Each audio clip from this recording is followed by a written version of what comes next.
ফুলটা ঝরে গেছে, এই অবস্থায় কখনো খাইনি। ফুল সহ সেটা ফুলটা ফেলে দিয়ে খেয়েছি, কিন্তু এখন যেহেতু কিনে নিয়ে আসছে, ফেলে তো আর দেওয়া যায় না। কি করলাম, এই যে ডাটার মতো করে আঁশ ফেলে দিয়ে কাটলাম। এটা নাকি ভালো সিদ্ধ হয় না, গলা কুটকুট করে, এই জন্য ভালোভাবে সিদ্ধ করে জল ফেলে দিয়েছি, ভালোই সিদ্ধ হয়েছে।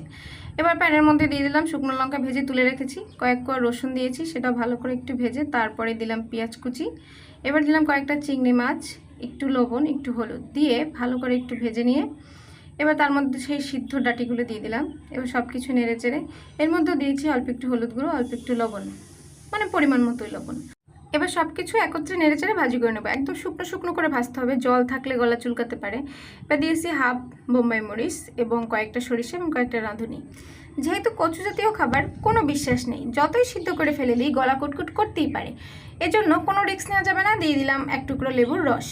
এবার সব কিছু একটু নেড়ে চেড়ে মিশিয়ে দেখুন শুকনো শুকনো কিন্তু হয়ে গেছে শেষ পর্যায়ে। এবার দিয়ে দেবো নারকেল কোড়া, অল্প একটু, খুব বেশি না, অল্প একটু দিয়ে আর একটু নেড়ে চেড়ে এবার দিব সামান্য চিনি। এই খাবারটা একটু মিষ্টি না হলে আবার ভালো লাগে না। নেড়ে চেড়ে এবার নামিয়ে নেব। নামিয়ে দুটো শুকনো লঙ্কা পোড়া দিয়ে বেটে নেব। ব্যাস তৈরি হয়ে গেল কচুর ফুল ভর্তা। একটুও গলা ধরেনি, খেতে কিন্তু দারুণ হয়েছে, ট্রাই করে দেখতে পারেন। আমি আবার এইসব আবিজাবি ভালো খাই।